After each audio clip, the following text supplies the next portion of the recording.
They used to call you every day. Now, they take 6 hours to respond to a text. They used to make plans with you. Now they're super busy every time you suggest hanging out. You're not being rejected. You're being slow faded. And it's happening to millions of people because we've forgotten how to end things like adults. Today, we're talking about the slow fade epidemic and why conflict avoidance is destroying our relationships. I'm V, and if you've ever been left wondering what happened to us, while someone gradually disappears from your life, or if you've ever been the one doing the disappearing because you couldn't figure out how to have a difficult conversation, this video is for you. We're diving into why modern people have become masters of the slow fade and why it's emotionally devastating everyone involved. Section 1. What is the slow fade? The slow fade is death by 1,000 cuts. Instead of having one honest conversation about ending a relationship, someone gradually reduces their availability, enthusiasm, and investment until the relationship just dies. It's like watching a plant slowly wither instead of pulling it out of the ground. It happens in romantic relationships. They stop initiating dates, take longer to respond to texts, become busy all the time. It happens in friendships. They cancel plans, don't return calls, become mysteriously unavailable. It even happens in professional relationships. Colleagues become distant, mentors stop responding, networking contacts go cold. The slow fade is different from ghosting, which is abrupt and obvious. The slow fade is insidious. It leaves you questioning yourself. Am I being too needy?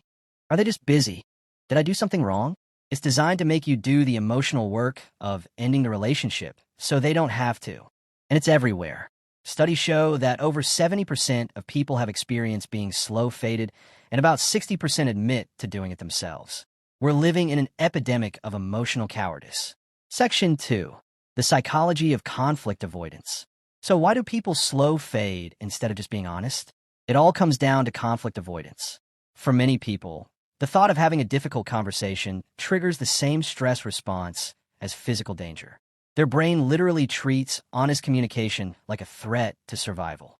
This usually starts in childhood. If you grew up in a home where conflict was scary, where people yelled, gave silent treatment, or punished honesty, your brain learned that direct communication is dangerous. You learn to avoid, deflect, or slowly withdraw instead of addressing issues head-on. Modern culture has made this worse. We're raised on social media, where everything is curated and perfect. We're not taught how to have messy, real conversations.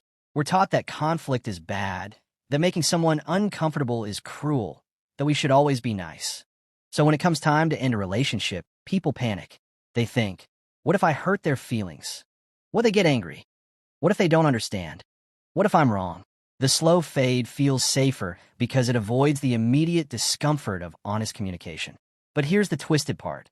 People convince themselves that the slow fade is kinder. They tell themselves they're letting the other person down easy or avoiding unnecessary drama. In reality, they're choosing their own comfort over the other person's dignity. Section 3. The technology trap. Technology has made the slow fade easier than ever. You can gradually reduce your digital presence in someone's life without ever having to see their face or hear their voice. You can like their posts to seem engaged while never actually engaging. You can respond to texts hours or days later and blame it on being busy. Dating apps have normalized treating people as disposable. Why have a difficult conversation when you can just swipe to the next person? Why work through conflict when there are literally hundreds of other options available? Social media gives us the illusion that we know people better than we do, so we think we can predict how they'll react to honesty.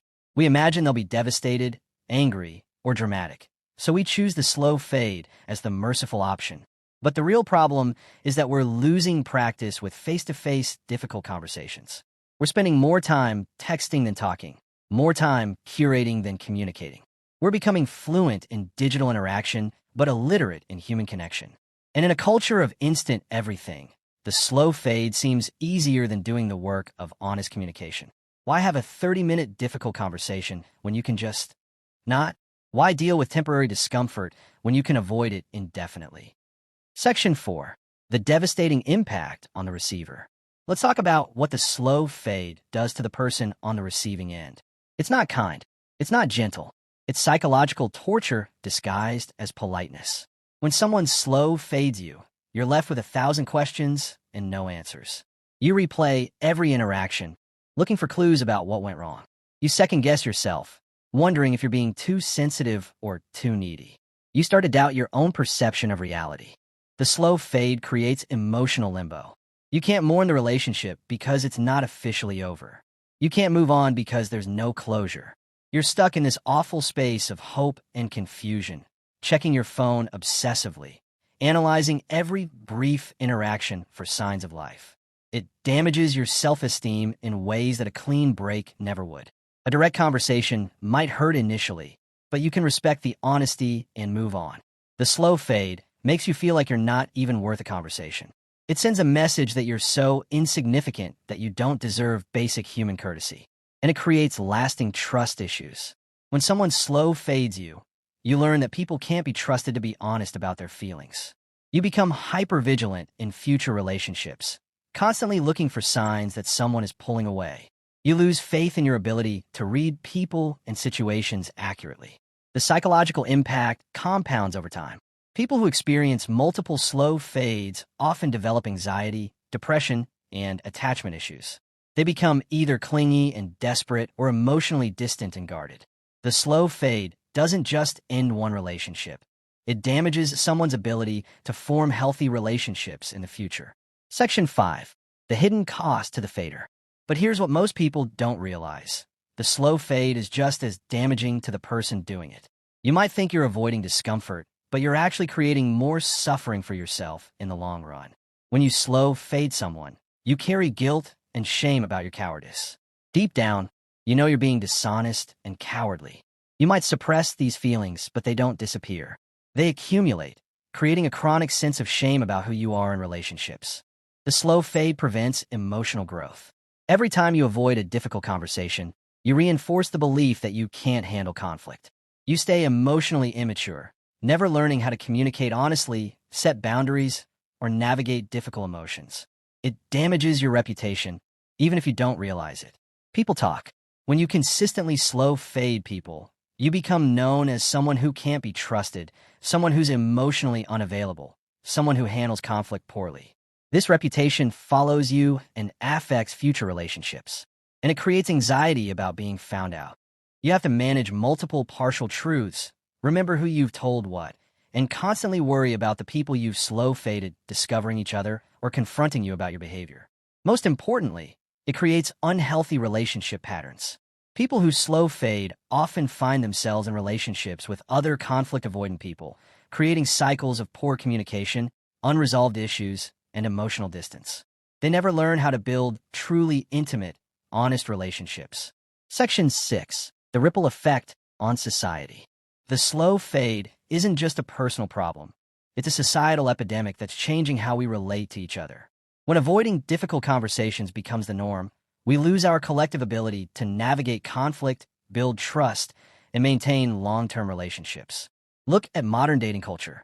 People ghost and slow fade so frequently that having a basic conversation about not wanting to continue dating is considered exceptional. We've normalized treating people as disposable, creating a culture where nobody expects honesty or accountability. It's affecting professional relationships, too.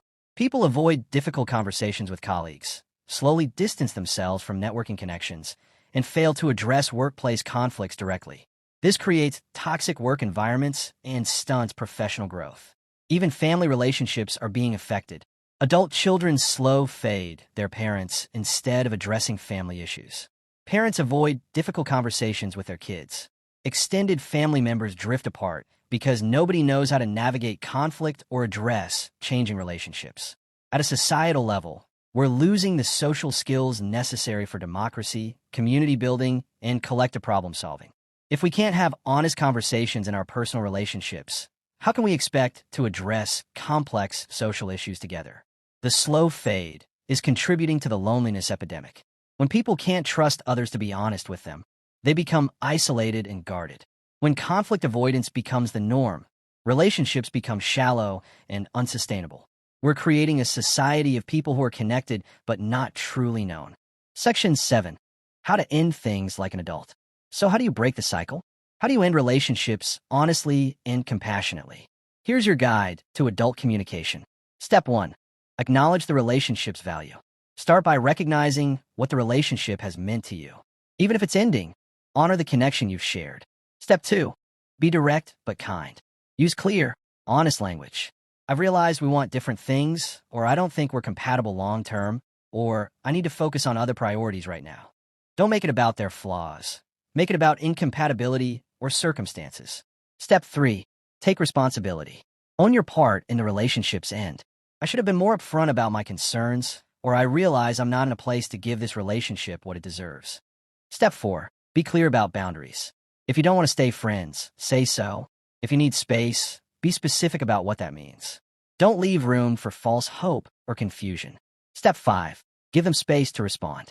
Let them ask questions, express their feelings, or share their perspective. You don't have to agree, but you can listen respectfully. Step 6. Follow through consistently. If you say you need space, actually take space. If you say you want to be friends, act like a friend. Your actions should match your words. Section 8. Receiving the slow fade with dignity. But what if you're on the receiving end of a slow fade? How do you handle it with dignity while protecting your emotional well-being? First, recognize it for what it is. If someone is consistently less available, less enthusiastic, or less invested, believe the pattern. Don't make excuses for them or try to force engagement. Second, try direct communication once. Send a clear message. I've noticed we've been connecting less lately. If you need space or want to end things, I'd appreciate honesty. Give them one chance to be an adult. Third, protect your self-worth. Remember that someone's inability to communicate honestly says nothing about your value as a person. Their conflict avoidance is about their emotional limitations, not your worth. Fourth, move forward with grace. Don't chase, don't make multiple attempts to reconnect, and don't wait around for them to change their mind. Take their behavior as a clear answer and adjust your investment accordingly. Finally, use it as information. People who slow fade are showing you their communication style and emotional maturity level. This is valuable information about whether they're capable of the kind of relationship you want. Section 9. Building a culture of honest communication. The slow fade epidemic will only end when we start valuing honest communication over comfortable avoidance. This means being willing to have difficult conversations, even when it's uncomfortable.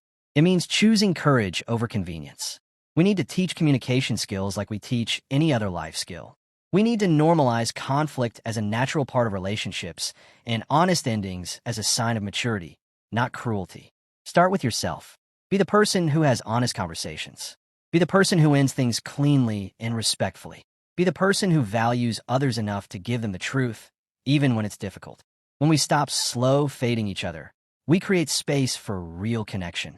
When we trust that people will be honest with us, we can be vulnerable. When we know that endings will be handled with dignity, we can invest fully in beginnings. The slow fade isn't kind. It's not gentle. It's cowardly. And it's destroying our ability to build real, lasting relationships. We've confused conflict avoidance with kindness, but they're not the same thing. Real kindness is honest communication. Real respect is giving someone the truth, even when it's difficult. Real maturity is choosing temporary discomfort over prolonged suffering. It's time to end the slow fade epidemic. It's time to start ending things like adults. If this video opened your eyes to the slow fade epidemic, hit that subscribe button and tell me in the comments. Have you ever been slow faded, or have you done it to someone else? What made you avoid the honest conversation? And if you want to learn more about building healthier relationship patterns, check out my video on the relationship resume. Remember, courage is a choice. Choose honest communication. Choose adult endings. Choose respect over avoidance.